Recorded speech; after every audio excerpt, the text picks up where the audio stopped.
네, 성공투자 오후 증시 랭킹쇼 종목 탑10으로 시작해 보겠습니다.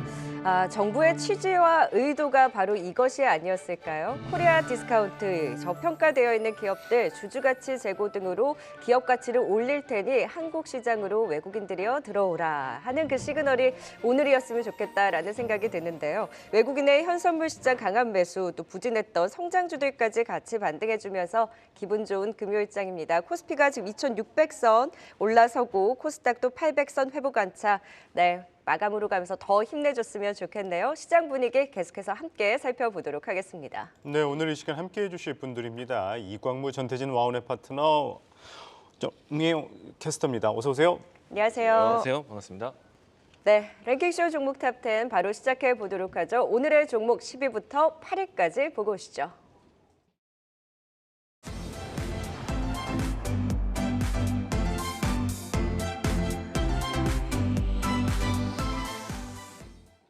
네, 랭킹쇼 종목 탑10 시작하겠습니다. 10위 열어보겠습니다. 네, 10위는 NK맥스입니다. 연초 이후부터 급락을 이어왔죠. NK맥스 박상호 대표가 지분 반대 매매 이후 지배구조 안정화와 주주 피해 보상에 나서겠다고 밝힌 가운데 첨단 재생의료 및 첨단 바이오의약품의 안전과 지원에 관한 법률, 이른바 첨생법이 국회 본회의를 통과하면서 관련 기대감도 작용하고 있습니다. 최근 급락에 따른 저가 매수세도 도입되면서 두 자릿수 급등을 보였는데요. 10위는 NK맥스입니다. 네, 이어서 9위 보겠습니다. 네, 9위는 플레이드입니다. KT그룹 계열의 온라인 광고 대행업체로 구글과 네이버, 카카오, 메타 등과 견고한 파트너십을 구축하고 있는데요. 주요 고객사인 메타이어 네이버도 잇따라 호실적을 발표하면서 투십에 영향을 미쳤습니다. 네이버의 파트너사 가운데 검색 광고 부문은 플레이드의 비중이 가장 크다고 하는데요. 또 여기에 메타버스 진흥법이 국회 본회의 문턱을 통과한 점도 호재로 작용하고 있습니다. 9위는 플레이드입니다. 이어서 8위 보겠습니다. 8위는 TCC 스틸입니다. 국내 전기 주석 도금 강판 분야에서 과점적인 지위를 형성하고 있는데요. 저PBR 수혜주가 주목을 받고 있는 가운데 만년 저평가 대상이었던 철강주의 반등도 기대되고 있습니다. 한편 연초 미국이 중국산 양철 제품에 대해 120%가 넘는 반덤핑 과세를 책정해 최종 판정에서 TCC 스틸에 2.69%를 부과하기도 했는데요. 8위는 TCC 스틸이 차지했습니다. 네, 10위부터 살펴보도록 하겠습니다. NK맥스입니다. 계속 급락을 이어져 왔는데 이번 주 또 특히나 이 변동성이 심했죠. 이 그제 또 최대 주주 이슈로 인해서 하한가를 기록했다가 오늘은 또 첨생법 이슈로 인해서 급등을 한 모습입니다. NK맥스 좀 어떻게 대응하면 좋을까요, 전태진 박사님? 일단 신규 매매에 있어서는 좀 신중하게 좀 봤으면 좋겠다라고 보는 게, 지금 오늘 워낙에 시장 자체가 좋기 때문에 저가 매수에 대한 부분들하고 이런 것들이 지금 들어오면서 좀 강세를 좀 보여주고 있는데, 일단 지금 아무래도 불확실성 해소에 대한 부분들은 아직 확인이 안 됐기 때문에 이 부분이 좀 해소되는 그 여부를 확인하고 들어가시는 게 좋지 않을까 생각이 됩니다. 이제 NK맥스 같은 경우가 상당히 최근에 급락을 좀 보였죠. 최근에 주주분들 같은 경우는 아마 좀 많이 속상하지 않았을까 싶습니다.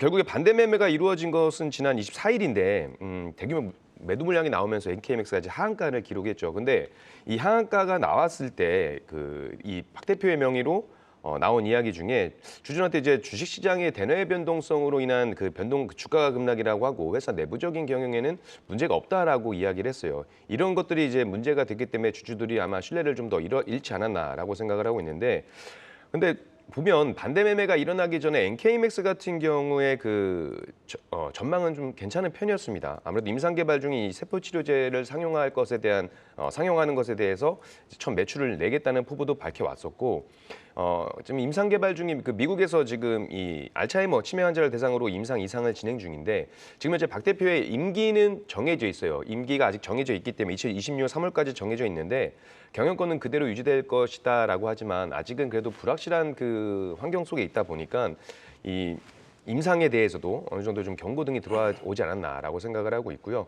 어찌됐건 이 박 대표가 경영 정상화에 대한 이야기를 이야기했습니다. 그래서 제3자 배정 유상증자를 통한 지분 확보도 방안을 추진하고 있는 부분들이 오늘 좀 긍정적으로 나온 것 같고, 여기에 이제 정부의 그 첨생법, 첨단 재생 의료 및 첨단 바이오 의약품 안전 및 지원에 관한 법률이 의결되면서 오늘도 좀 강세를 보여주고 있어요. 아무래도 이게 의결이 되고 통과가 되면 이제 국내에서 이제 암이라든지 알츠하이머 등 난치 질환자에게 맞춤형 치료제를 쓸 수 있는 이 NK 세포 치료제에 대한 부분들, 그리고 만약에 이게 국내와 일본에 대해서 또 가시적인 매출이 일어날 수 있을 것이라는 기대감도 지금 주가 상승에 좀 좋아지고 있습니다. 거기다가 오늘 그 피해 주주들에게 그 보상에 대한 이야기 같이 나왔죠. 그 부분도 있는데, 근데 저는 이렇게 좀 한번 생각을 했습니다. 오늘 너무 호재에 좀 반응을 좀 크게 했던 부분들이 있는데, 지금 결국에 은행 대출에 대한 부분들이 이 불가능한 그 바이오 기업들이 상당히 많이 있다라고 합니다. 그러니까 대주주가 주식담보대출을 받아서 자금을 조달하는 과정에서 증권사들이 만기 연장을 해주지 않거나 담보를 더 넣으라고 압박을 하게 되면 이런 그 다른 대출 또는 이제 환매 조건부 주식 매약 계약을 해서 소위 말해서 돌려막기를 하게 되는 경우들이 있는데, 이런 부작용들이 이런 그 결과를 초래할 수가 있다라고 보여지고 있고, 최근 이오플로우라든지 진 시스템 같은 경우도 이 만기 연장을 거절당해서 수십억 원에서 수백억 원을 좀 갚아야 하는 이런 부분들을 보게 되면 우리가 이런 재무 건전성에 대한 부분들을 좀 확인하고 대응을 하는 게 좋겠고요. 일단 이 NKMX 같은 경우는 뭐 전망에 대한 부분을 봤다고 하지만 일단 불확실성 해소할 때까지는 좀 관망의 자세로 보시는 게 맞지 않을까 생각이 되고 있습니다. 보유자분들도 그냥 홀딩에서의 관망인가요? 보유자분들 입장에서는 이미 이거는 뭐 손절의 범위를 벗어났기 때문에, 그리고 지금 이 이상으로 더 떨어지진 않을 것이라고 봐요. 지금 악재가 나올 최대 악재는 다 나왔다라고 보여지기 때문에 이제 그 전에 주가까지 회복하기에는 좀 시간이 걸리긴 하겠지만 그래도 좀 차분하게 기다리시면 좋은 결과 있지 않을까 생각이 되고 있습니다.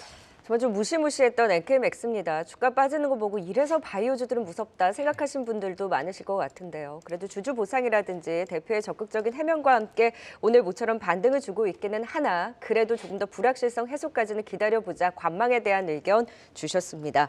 자, 이번에는 9위 플레이디 살펴보겠습니다.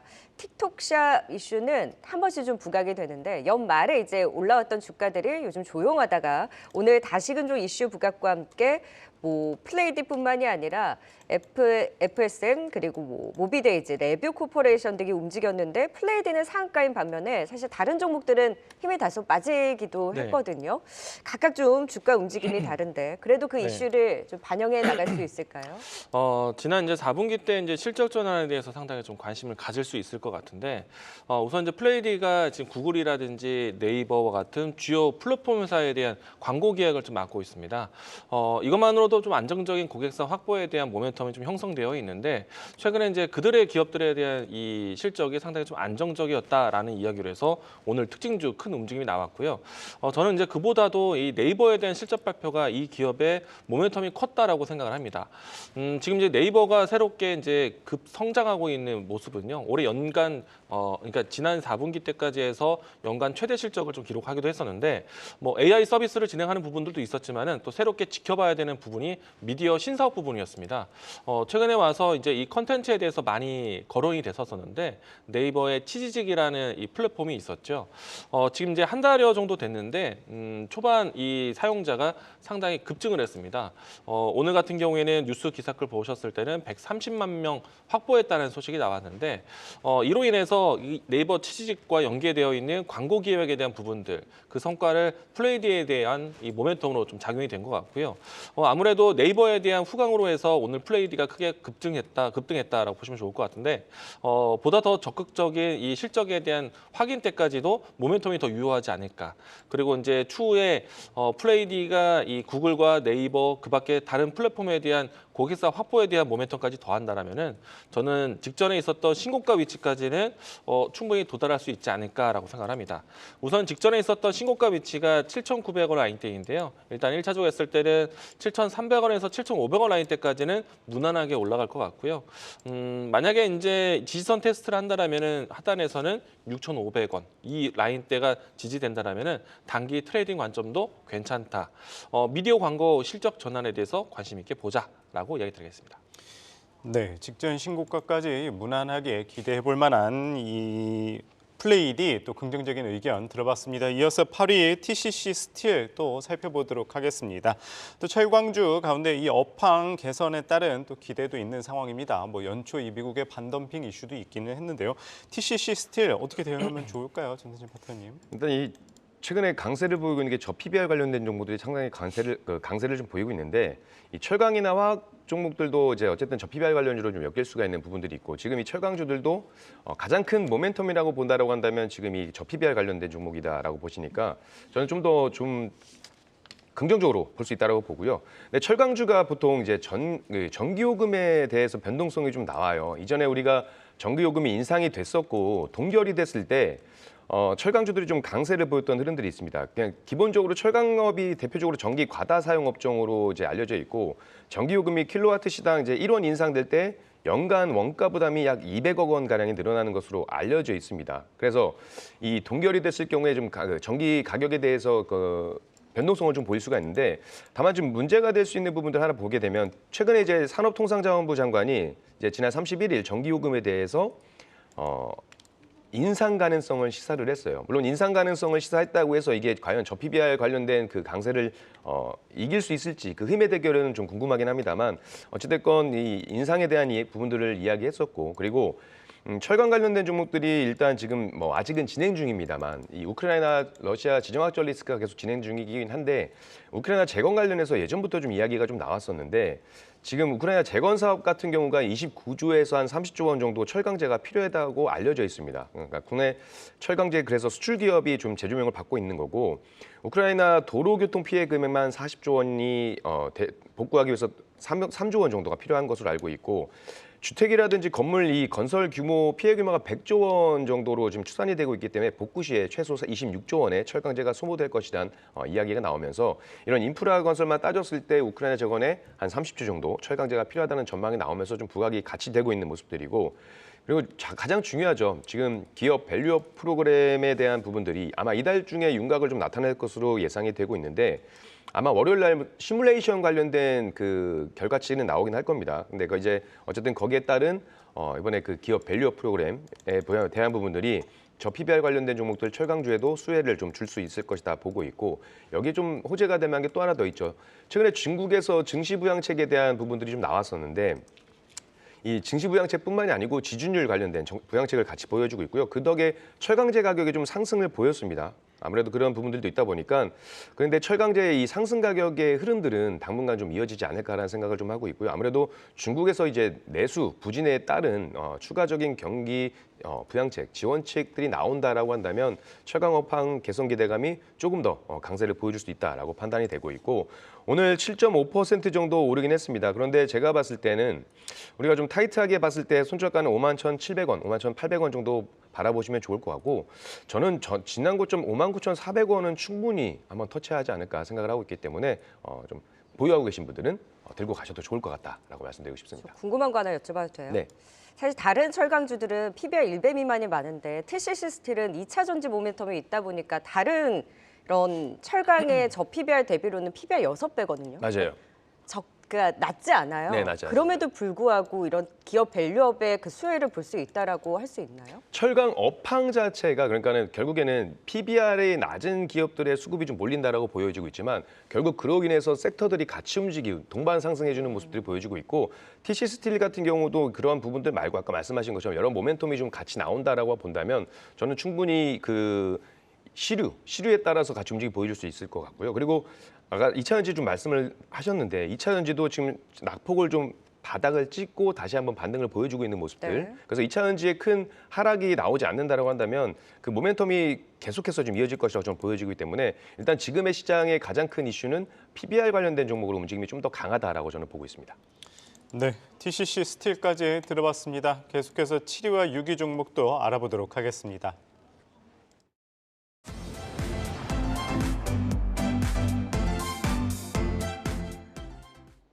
네, 7위 열어보겠습니다. 7위는 파워로직스입니다. 2차 전지 보호 회로와 카메라 모듈 등을 제조하고 있는데요. 카메라 모듈 사업의 경우 삼성전자 1차 협력사로 매출 비중이 높은 편에 속하고 있습니다.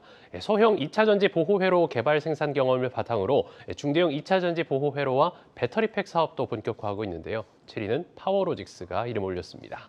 6위 보겠습니다. 6위는 더존 비주온입니다. 최근 정보통신 기술 기업에서 인공지능 기업으로 탈바꿈하고 있는데요. 2011년 소프트웨어 기업 최초로 자체 데이터 센터를 구축하고 기업용 클라우드 솔루션을 출시해 기업들의 클라우드 전환을 이끌어온 동사는 최근에는 자체 클라우드 데이터 센터의 서비스형 인프라가 국내 기업 최초로 국제 벤치마크 분야에서 우수한 성능으로 등재되기도 했습니다.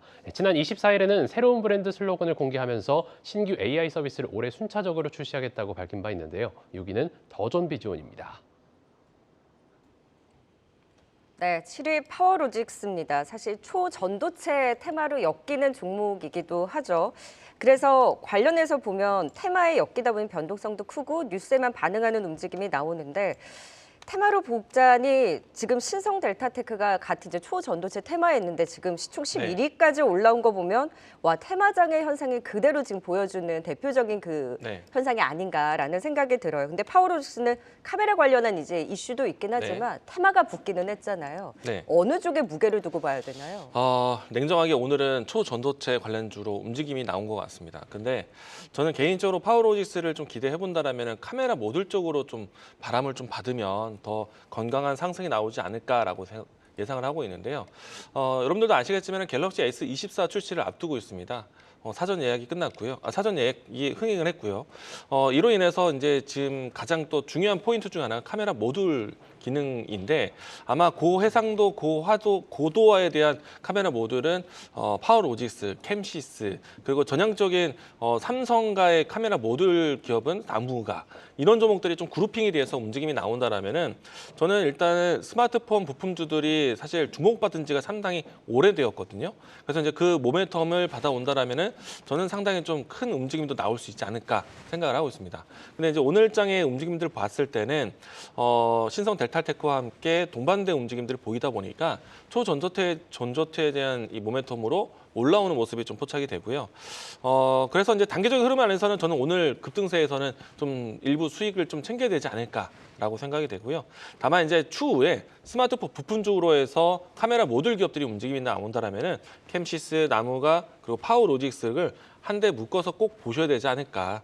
특히나 이제 파워로직스 같은 경우에는 카메라 모듈이 스마트폰 쪽에서뿐만 아니라 전장 부품 쪽에서 고도화가 진행이 되고 있습니다. 그렇기 때문에 카메라 모듈 사업 부분에서는 상당히 좀 기대가 클 것 같고요. 다만 이제 오늘장 후반대까지 좀 더 지켜봐야겠지만 또 월요일장도 열려봐야 알겠지만은 월요일장에서 전환사채 부담에 대한 부분들도 있습니다. 전환 청구 이 주식 수량에 대한 부담이 있다 보니까 오늘 상승에서는 어느 정도 좀 물량을 줄인다든지 수익을 챙기면서는 대응할 필요가 있지 않을까. 그리고 추후에 카메라 모듈 쪽으로 모멘텀이 좀 더 부각이 되었을 때는 좀 더 적극적으로 보자라고 이야기 드리겠습니다. 네, 파워로직스 오르는 초전도체 이슈로 올랐지만은 그래도 길 안목으로 또 카메라 모듈 업체로서 이 기대를 한번 해보자까지 말씀 주셨습니다. 이어서 6위 또 더존비주원 살펴보도록 하겠습니다. 어제 급락 후에 또 오늘은 다시 급반등을 했습니다. 정부 재택근무 관련해서도 또 영향을 또 받는 모습인데 더존비주원 어떻게 바라보면 좋을까요, 전태진 파트너님?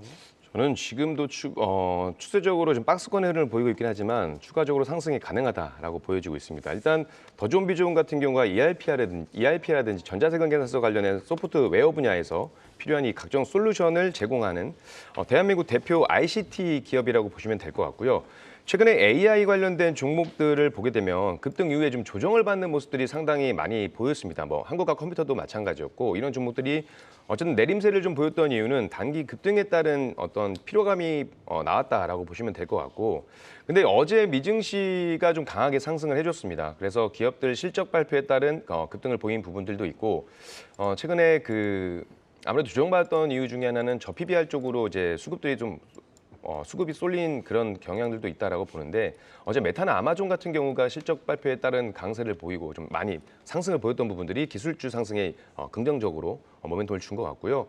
이제 더존비주원 같은 경우 지난해 4분기 실적에 대한 또 낙관적인 전망이 나오다 보니까 이 호실적에 대한 기대감도 주가에 반영이 되고 있다라고 보여질 것이고 결국 AI 플랫폼을 활용한 개발 퍼포먼스 고도화에도 기인하고 결국 AI 산업이 발달하면 할수록 이 AI 클라우드라든지 관련된 종목들이 좀 강세를 보여줄 건데 저는 일단 이 기본적인 AI 사업 말고도 이 더존비주원 같은 경우가 최근에 재택근무 관련한 이슈를 한번 받은 적이 있습니다. 이게 결국 정책주에 대한 부분들이 엮이면서 움직임을 좀 보였었고 이제 지난해 한동훈 비대위원장이 더존비주원 을지타워를 방문해서 이 AI에 대한 산업 증진에 대한 이야기 나오면서 강세를 보였었고요. 그다음 여당 야당 이제 국민의힘과 민주당에서 이제 정책에 대한 부분들이 나오면서 강세를 좀 보였던 부분들이 있다라고 봅니다. 저는 최근에 그러니까 주가가 강세를 보이고 있는 트렌드들을 좀 보게 되면 결국에 정부에서 이 증시 부양책에 대한 부분들이 나와주고 있거든요.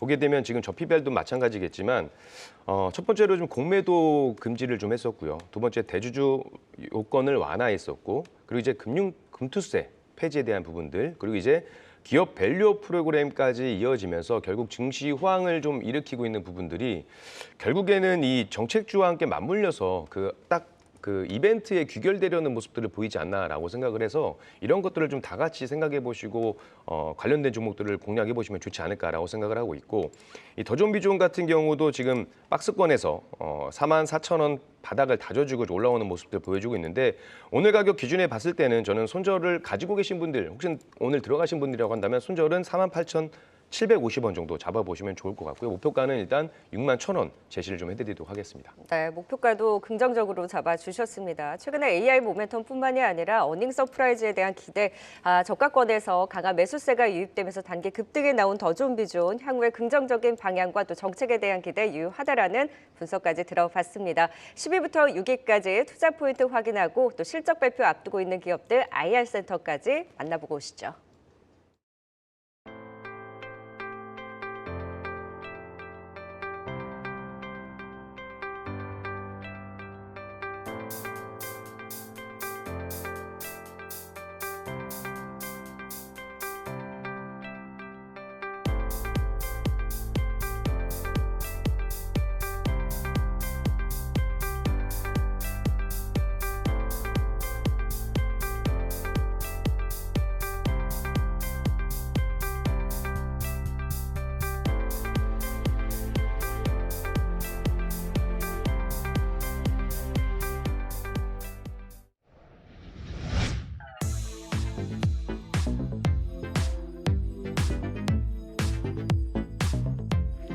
IR센터입니다.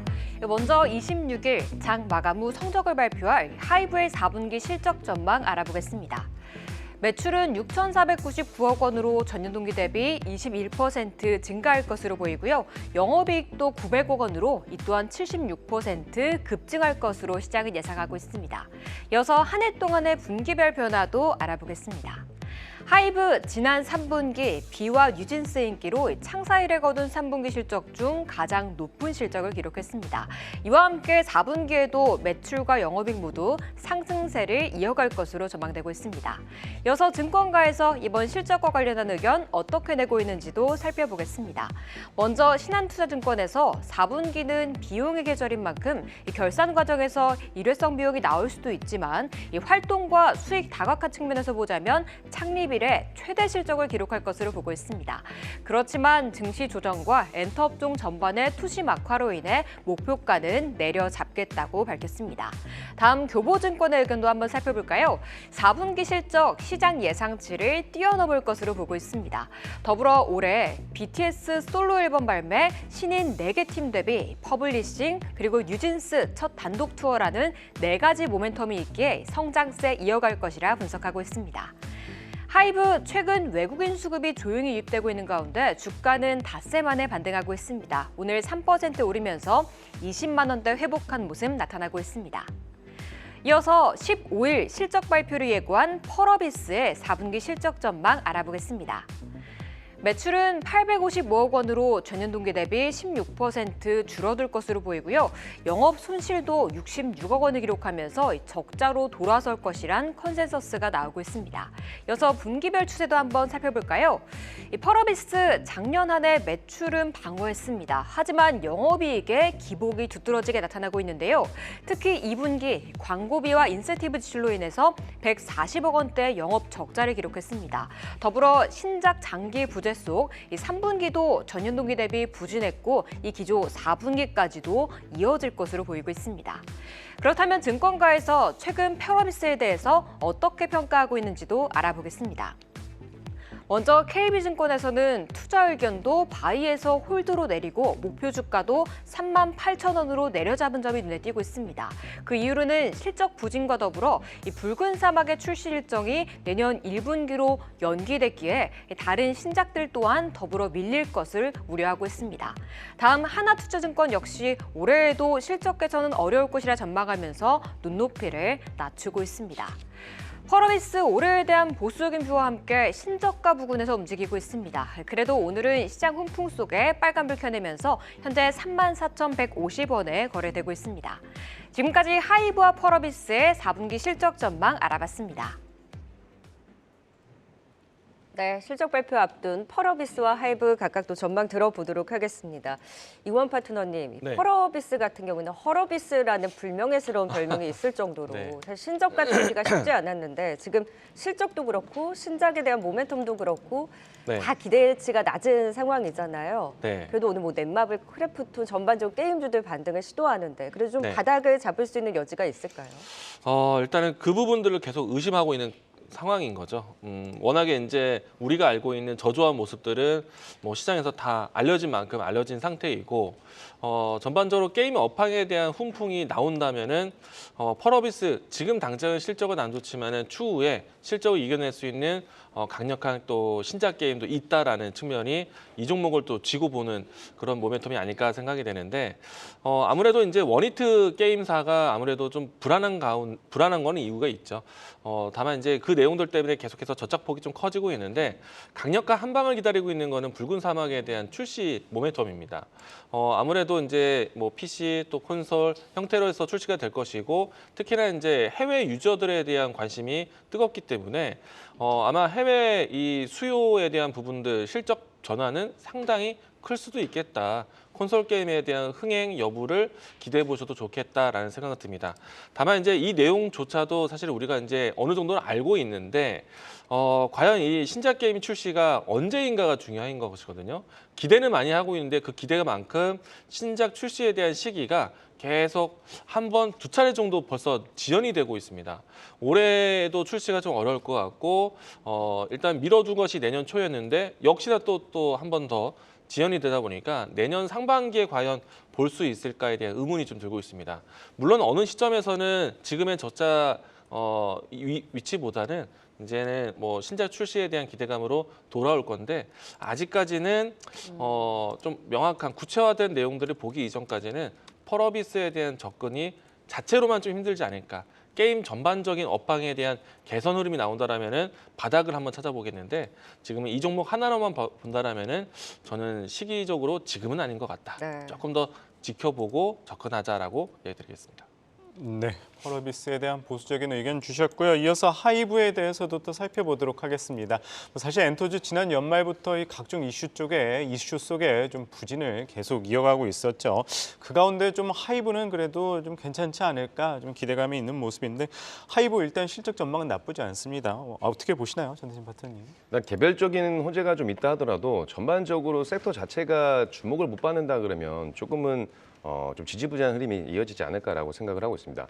이 K-팝 엔터테인먼트 관련해가지고 최근에 그 4대 연예기획사죠. 하이브, SM 엔터테인먼트, YG 엔터테인먼트, JYP 엔터테인먼트 여기에 투자를 할 수 있는 상장지수 펀드가 출시가 된 점은 긍정적인 부분으로 좀 나올 수가 있는데 일단은 K-팝이 팬데믹 기간에 매출도 좀 좋았고 상당히 괜찮았는데 호전적인 전망도 좀 있었는데 하반기부터 좀 약해졌어요. 그래서 아무래도 중국에 대한 그 실적적인 부분들도 좀 부진을 했던 모습들이고 그나마 그래도 하이브가 좀 그 앨범 판매라든지 이런 북미 음반 판매 매출이 좀 늘어나면서 어느 정도 상쇄를 했던 분위기는 있었는데 일단 저는 개인적으로 좀 엔터업종 자체를 두고도 이 증권가에서 그러니까 설왕설래하거든요. 두 가지 시간을 보는 거죠. 좋아질 것이다, 뭐 어려워질 것이다라고 이야기가 되고 있는데 저는 지금 시장에서 과연 엔터테인먼트 관련된 종목이 투자자분들의 좀 주목을 끌 수 있을 만한 그 소재가 될까라는 것에 좀 초점을 맞춰본다라고 한다면 지금 이 종목은 엔터테인먼트 업종은 조금 더 지지부진한 흐름이 좀 더 될 것이고 오히려 지금은 이런 종목보다는 시장에서 주목을 받고 있는 섹터에 좀 집중을 하시는 게 맞다라고 보여지고 있고요. 물론 이제 하이브 같은 종목이 지난 이제 11월 17일 날 188,400원 저점을 찍고 나서 상승과 하락을 반복을 했는데 지금 이 저점을 깰 거라고는 생각 안 해요. 그러니까 하반 경직에 대한 부분은 어느 정도 나타났다라고 대신에 다이내믹한 또 상승까지는 기대하기 어려운 업황이니까 가지고 계신 분들이라면 그냥 천천히 우상향할 수 있는 흐름들 나와줄 수 있으니까 차분하게 그냥 기다리셔도 될 것 같고 신규 매수 입장에서는 저는 차라리 엔터테인먼트 주보다는 지금 이슈가 되고 있는 섹터에 관심을 좀 가져보시는 게 맞다라고 판단이 되고 있습니다. 네, 다른 섹터보다는 매력도는 다소 떨어진다. 하이브에 대한 또 실적 발표를 앞둔 진단까지 들어봤습니다. 네, 계속해서 순위 높여가 보도록 하겠습니다. 오늘 장의 종목 상위 순위권 종목들 5위부터 3위까지 보고 오시죠.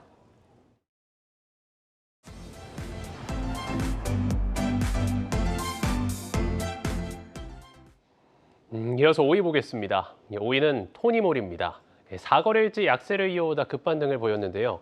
지난해 영업이익 흑자로 전환할 것이란 전망과 함께 본격적인 실적 개선세가 전망돼 투심이 쏠리고 있습니다. 유한타증권에서는 올해 해외 시장의 매출 증가가 전체 실적을 견인할 것으로 기대되고 유럽과 중국, 일본 등 글로벌 시장으로의 유통망을 확대해 지속적인 성장이 전망된다고 분석했는데요. 7거래일째 외국인 순매수가 이어지는 가운데 오늘장 강세를 보이면서 5위에 이름을 올렸습니다. 이어서 4위 보겠습니다. 넥슨 게임즈가 4위를 차지했습니다. 중국 현지 출시를 앞두고 돌연 서비스를 연기한 지 2년 6개월여 만에 넥슨의 던전 앤 파이터 모바일이 중국 외자 판호를 획득한 것으로 전해지면서 장초반 20%대까지 상승폭을 확대했는데요. 올해는 넥슨 게임즈의 주력 IP 블루 아카이브의 애니메이션이 오는 4월 방영될 예정이기도 하는데 즉각적인 수익성에 기여하긴 어렵지만 IP 가치 상승에 따른 중장기적 매출 성장에 긍정적일 것으로 전망되고 있습니다. 넥슨 게임즈가 4위를 차지했습니다. 네, 이어서 3위 보겠습니다. 3위는 서현이화입니다. 현대 기아차의 부품 협력체로 생산품 대부분을 현대와 기아차에 공급하면서 현대차 그룹의 판매량에 따라 실적 변동이 큰데요. 현대차 그룹이 지난해 역대급 실적을 기록하면서 연일 신고가를 경신하는 가운데 서현이화에도 투심이 쏠리고 있습니다. 3위를 차지했습니다. 네, 5위 토니몰이 살펴보도록 하겠습니다. 주가 5거래일 만에 반등이긴 한데 연초 이후에 급등하기는 했습니다. 이 토니몰이 좀 어떻게 바라보면 좋을까요, 이광훈 파트너님? 일단은 기업의 실적 발표를 앞두고 어느 정도 좀 예상치가 좀 나오고 있는 상태이거든요. 연간 실적 흑자 전환에 대한 내용들도 나오고 있고 기존의 이 3분기 때까지의 이 시장 적자폭을 좀 줄여나갈 수 있지 않을까라는 계획도 나오고 있는데 저는 이번 기회에 이 종목을 또 정리할 수 있는 기회가 되지 않을까 생각합니다. 물론 이제 우리가 이제 화장품 종목들에 대한 업황 내에서의 차별화를 생각을 해봐야 되는데 지금 최근에 와서 실적주를 찾는다라면 일부 화장품 종목들을 좀 찾기도 합니다. 다만 이제 기존에 있었던 중국 소비향이 좀 강했었던 화장품 종목들은 여전히 실적이 좀 부진한 상태이거든요. 사실 이제 이 코스메카 코리아라든지 잉글로리데비라든지 실리콘투, 클리오 이와 같은 종목들은 안정적으로 실적 전환에 성공한 모습이고요.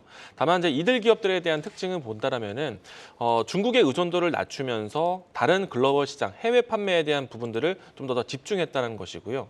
대표적으로 아모레퍼시픽과 LG 생활건강의 차이가 크다라고 생각합니다.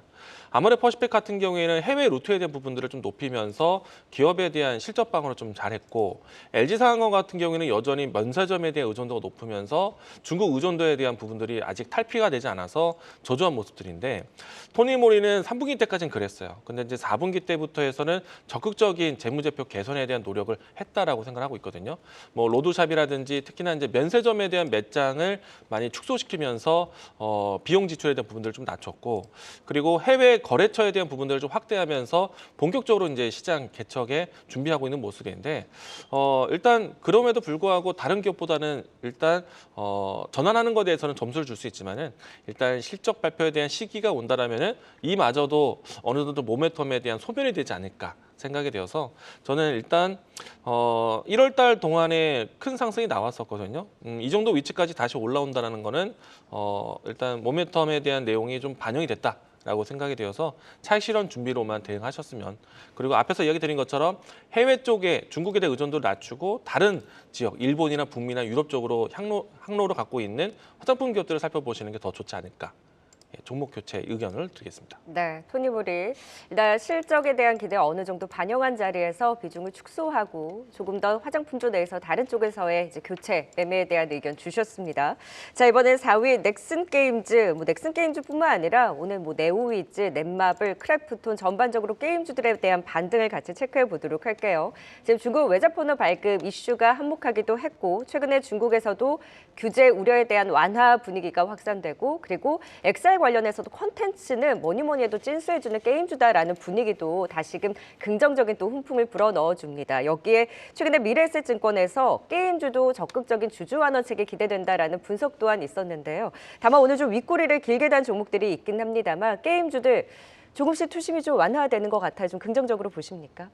게임주들도 이제 종목별마다 좀 다른 움직임을 보이긴 하겠지만 전체적인 분위기를 본다라고 한다면 이제 시장을 주도할 수 있을 만한 섹터는 아니긴 하겠지만 그래도 점진적인 상승을 보일 수 있는 섹터다라고 말씀드릴 수 있을 것 같아요.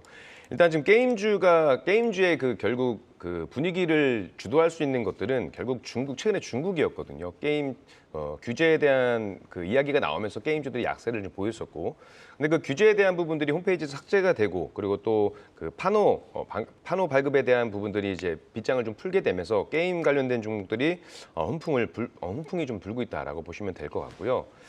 다만 이제 그 중국에서 홈페이지에서 단순히 삭제돼서 완화에 대한 기대감 때문에 우리가 낙관한다라고 한다면 조금 아직 이른 감은 좀 있다라고 좀 판단이 되고 있습니다. 다만 넥슨 게임즈 같은 경우가 이제 아무래도 일본 거래소에 상장한 넥슨의 그 실적적인 부분들, 그리고 이제 신규 던전 앤 파이터 게임의 그 중국 파노 발급이 이슈가 돼서 좀 강세를 보였던 거고요. 오늘 넥슨 게임즈 말고도 지금 넷마블이라든지 네오위즈도 파노가 나오면서 같이 좀 강세를 보여주고 있는 모습들인데, 아마 넷마블은 그래도 좀 강한 흐름들을 보여주고 있는 부분들, 넥슨 게임즈는 바닥에서 이제 좀 살짝 올라오는 부분들을 보여주고 있는데, 저는 이렇게 생각을 합니다. 결국에 오늘 이슈가 됐던 부분들은 파노 발급에 대한 부분들이 가장 컸다라고 보여지고 있고요. 지금 넥슨 게임즈의 그 차트를 보시더라도 윗꼬리가 굉장히 길게 달렸고 몸통은 굉장히 작아요. 몸통은 소위에서 이런 말씀 들어보셨잖아요. 몸통은 세력이 만들고 꼬리는 개인이 만든다라는 것처럼 오늘 같은 경우도 저는 개인적으로 단타 수급에 대한 부분들이 좀 상당히 많이 들어왔다라고 보여지고 있고요. 게임 전반적인 산업에 있어서는 아무래도 지금 결국 게임 이 종목들은 섹터 부분보다 말고도 개별 종목들에 따라서는 그겁니다. 결국 신작 게임 출시라든지 흥행의 지속성 여부에 주목을 해볼 필요가 있다라고 판단이 되고 있고, 넥슨 게임즈 같은 경우는 저는 손절가 정도만 15,100원? 뭐 좀 더 러프하게 본다라면 14,600원 정도 보시고 대응을 하시면 될 것 같고, 뭐 하방 경직에 대한 부분들은 나타났기 때문에 추가적인 하락이다라기보다는 오히려 좀 박스권 흐름이 좀 더 연출될 수 있는 가능성이 좀 크다라고 말씀드리고 싶습니다. 네, 넥슨 게임즈까지 살펴봤습니다. 이어서 또 서현이와 또 진단해 보도록 하겠습니다. 자동차 부품주들 이미 긴 조정을 받았었죠. 최근에 현대차, 기아 훈풍 속에 이 부품주들도 똑같이 수혜를 받는 모습인데, 역시나 오늘 서현이와 오늘 상한가 가까이 급등을 한 모습입니다. 현대차, 기아 훈풍 속에 부품주들 가운데 서현이와 좀 더 기대해봐도 좋을까요, 이건 파트님? 저는 이제 추가적인 상승도 가능하다라고 봅니다. 그리고 어떻게 보면 자동차 부품주들에 대한 순환매가 이제 시작이 아닐까라는 생각이 들 정도이거든요. 우선 이제 지금 최근에 이번 주 동안에 계속 회자가 되었었던 저 PBR에 대한 관심, 그 섹터에 대한 이야기들이 은행이나 보험주들이 먼저 좀 주목을 많이 받았는데, 결국에는 기업들이 정부 산하에서 좀 지도를 따라갈 수 있는 그룹들을 좀 필요한 것이거든요. 근데 이제 그 부분은 안에서 일단은 결국에는 기업들이 이행을 하기 위해서는 실적이 기반이 돼야 됩니다. 그러면은 저 PBR 속에서 실적이 안정적으로 성장한 기업들은 어느 파트일까라고 생각을 해보면은 자동차 파트를 또 챙겨보셔야 됩니다. 현대기아차가 이미 최대 판매량을 기록했다는 것을 이미 봤고, 그러면은 자동차 부품주들도 실적에 대한 부분들을 동장 성장할 수밖에 없기 때문에 지금 대부분의 이제 자동차 부품주들이 PBR 1배수 밑으로 이어 있거든요. 그렇기 때문에 서현이와 성우하이텍, 화신 이와 같은 자동차 부품주들도 이 범위 안에 있는데, 여기에서 플러스 실적까지 더해지기 때문에 아마도 기업들에 대한 가치 평가에 대해서 다시 한번 재조명되지 않을까. 그리고 이제 현대차, 기아차에 대한 실적 발표를 확인했으니 다음은 부품주들에 대한 실적 발표를 할 때까지 모멘텀이 이어지지 않을까. 그런 측면에서 본다면 저는 좀 더 들고 갔으면 좋겠고, 여기서 또 추가적인 한 가지가 북미 시장 내에서도 해외 시장 내에서도 이 자동차 부품이라든지 공급망에 대한 재편이 좀 이루어지고 있거든요. 그러면은 자동차 부품주 안에서도 해외 공장이나 아니면 수출 기업 쪽으로 살펴보시면 좋은데, 서현이와 성우하이텍, 화신이 대표적인 기업이라고 생각합니다. 그중에서 서현이와 같은 경우에 오늘 큰 상승이 나왔는데, 일단은 최근에 나타냈었던 박스권 돌파도 했고, 그리고 이제 신고가 위치에 매물 소화 과정으로 갈 것 같아서 저는 추가적인 모멘텀도 좀 지켜보자. 긍정적으로 이야기 드리겠습니다. 네. 자, 계속해서 짧게 실시간 유튜브 채팅방의 시청자분들의 의견도 살짝 보고 가도록 하겠습니다. 지금 앞서 서연이와 살펴봤지만 오늘 시장의 스타 종목은 바로 자동차 주들입니다. 한문털TV님께서 도요타 악재가 현기차의 호재다라는 말씀을 주셨는데요.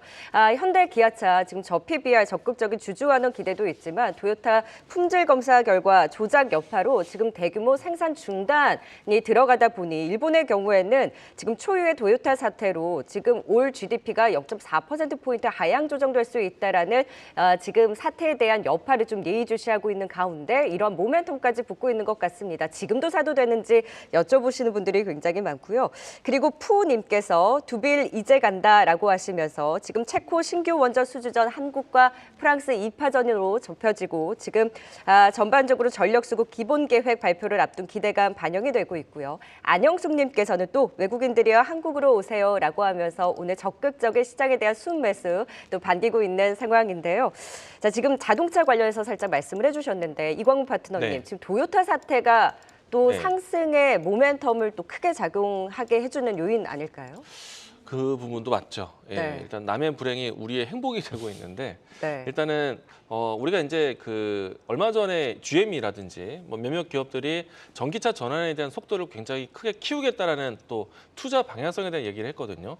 근데 이제 일단은 뭐 강한 포부라고 느껴지지만은 현대차 그룹도 2026년도에 글로벌 판매 1위를 달성하겠다라는 포부를 밝혔는데 가장 큰 걸림돌의 기업이 일본 기업입니다. 도요타, 혼다겠죠. 근데 이제 그 부분에서 좀 리스크에 대한 부분들이 제동이 걸린다라면은 반사적 이익이 될 거라고 생각합니다. 현대차, 기아차 오늘 상승이 상당히 좀 큰 상승 나오고 있는데 이에 따라서 네. 부분주들도 당연히 동반 상승에 대한 모멘텀 받을 거라 생각이 지금 되고요. 따라잡을까 말까 고민하시는 분들은 어떨까요? 사는 게 맞죠. 현대차, 기아. 현대차, 기아차 괜찮습니다. 정말요? 네. 네. 그 갖고 계신 분들도 홀딩으로 더 갖고 가자. 예, 현대차, 네. 기아차 저는 보유 관점. 왜냐하면은 이번 달에 저PBR에 대한, 그러니까 기업 밸류업에 대한 프로그램이 구체적 방안이 발표되기 이전까지는 계속해서 저PBR에 대한 관심 이어질 것인데, 다만 이제 오늘부터 해서는 좀 종목에 대한 압축 현상이 나올 네. 겁니다.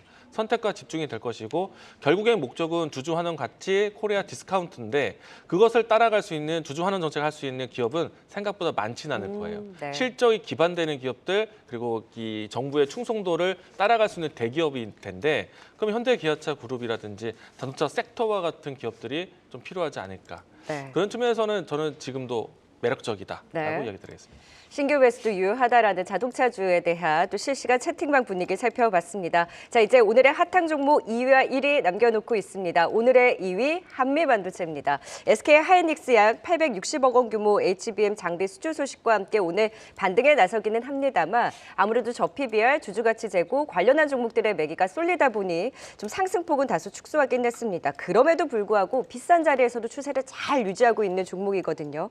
힘을 응집하고 있다라고 보세요? 아니면 비싸다라는 인식이 더 크다라고 보세요? 저는 응집하고 있다고 봅니다. 네. 왜냐하면 결국에 어떤 섹터에 좀 집중이 됐다 하면 그 전에 수급이 몰렸던 종목들은 밀리는 게 맞거든요. 근데 지금 보시면 한미반도체 같은 경우 기업 설명에 대한 부분 제외하겠습니다. 오늘 많이 아실 테니까. 저점에 지난 12월, 올해 1월 달부터만 보더라도 지금 저점이 한 10만 원대, 11,000원대에서 67,900원 찍고 지금 한 59,000원대를 유지하고 있거든요. 그런데 보시게 되면 밀리는 게 아니고요. 지금 한 52,000원대 바닥을 다져주고 그 안에서 큰 흐름 속에서 박스권 흐름이 연출되고 있다는 건 지금 때가 아니어서 그냥 횡보의 흐름들을 조정을 좀 보여주고 있다라고 보여주고 있고 결국에 이 HBM이라든지 반도체 관련된 업황 쪽으로 시세가 나온다라고 한다면 한미반도체는 다시 한번 대장 역할을 충분히 해줄 수 있는 기업이다라고 보여지고 있고 AI에 대한 수요는 늘어날 것이라는 건 이제 우리가 믿어 의심치 않죠. 그리고 이제 엔비디아 관련된 부분들도 앞으로 매출 수요에 대한 부분들이 나올 것이고요. 그리고 SK하이닉스가 설비 10조 원 설비 투자 관련한 이에서도 수혜는 아마 한미반도체가 받을 것으로 전망이 되고 있고 아무래도 TC본도에서 80% 이상을 한미반도체가 납품할 것으로 추정이 되고 있고 이번에 또 860억 계약 수주 관련된 이야기들 나오고 있고 물론 아직 뭐 결정되고 이런저런 나온 건 아니지만 삼성전자와도 어쨌든 협의가 나오는 부분들이 유의미한 결과가 도출된다라고 한다면 한미반도체에 추가적으로 저는 충분히 강세를 좀 보일 수 있는 네. 기업이다라고 보여지고 있고 지금 가격대에서 본다라고 한다면 손절가 57,500원 정도 잡아두시고 박스권의 흐름이다 보니까 그리고 전 1차적 목표가 67,900원은 충분히 나와줄 겁니다. 물론 지금 근데 다이내믹하게 바로 급등한다라기보단 이 섹터가 순환매되면서 반도체 업황 쪽으로 다시 한번 수급이 좀 들어오게 되면 관련된 흐름 속에서 강세를 충분히 보일 수 있는 기업이다라고 보고 있습니다. 네, 한미반도체 추가 상승 기대 의견까지 들어봤습니다. 이어서 오늘의 1위 또 살펴보도록 하겠습니다. 네이버입니다. 지난해 역대 최대 실적 달성을 했습니다. 오늘 그 수혜 속에 강한 상승 보이고 있는데 네이버 올 한해 얼마나 기대해 보면 좋을까요? 일단은 2년 후 동안에 만들었었던 박스권을 이제는 좀 돌파할 수 있지 않을까라고 생각을 하고 있거든요. 일단 네이버가 이제 역대 사상 최대 실적을 기록했다라는 오늘 기사글 많이 보셨을 겁니다. 4분기 때도 실적이 상당히 좋았고 연간 매출의 9조 원 돌파도 나왔고 그런데 그동안에 이제 네이버의 1분기, 2분기, 3분기, 4분기에 대한 실적 추이를 보시게 되면은 꾸준하게 우상향을 했습니다. 그 부분들이 계속해서 신고가를 경신을 하고 있는 상태이고요. 그리고 이제 지난해 연말 때부터 해서 본격적으로 AI 산업에 대한 실질적인 사업을 하면서 돈을 벌고 있어요. 상대적으로 카카오보다는 좀 빠르다라고 생각이 되고요. 그리고 네이버 같은 경우에는 카카오보다 좀 더 늦게 출발했지만은 미디어 신사업에 대한 흥행도 상당히 진행이 되고 있고요. 여기에서 이제 파이낸셜 관련된 사업까지도 좀 외형적 확장을 하고 있기 때문에 네이버는 전체적인 시장 한 10년치를 보시게 되면은 상당히 낮은 가격이 있다. 그래서 이제 지금은 충분히 바닥권을 다지고 재성장할 수 있는 산업들을 만들고 있다라고 보시면 좋을 것 같고요. 특히나 이제 올해 같은 경우에 글로벌 전체 시가총액에서 이제 마이크로소프트가 기념적인 시가총액 규모를 가지고 있지 않습니까? 그 부분들은 결국에는 시장에 그 마이크로소프트에 대한 산업 동향이라고 생각을 하는데 이거는 거시적인 메가 트렌드의 환경이라고 생각이 됩니다. 그러면 우리나라에서 마이크로소프트와 같은 비슷한 AI 산업에 대한 배경을 만들 수 있는 기업은 누구일까? 그러면은 당연히 네이버, 카카오를 비교해 볼 수 있는데 저는 네이버가 카카오보다 좀 더 매력적이라고 생각합니다. 카카오보다 B2B 사업을 먼저 시작을 하고 있고 시장 진입을 선점한 상태에서 AI 산업에 대한 이 시장 외형적 확장을 하고 있기 때문에 저는 네이버는 지금도 바닥권에서 싸다라고 생각합니다. 매수 사인을 좀 드리고 싶고요. 네. 장기적으로 좀 끌고 가셨으면 좋겠다라고 이야기 드리겠습니다. 네, 네이버에 대한 긍정적인 의견까지 들어봤습니다. 5위부터 1위까지 투자 포인트 다시 한번 보고 오겠습니다.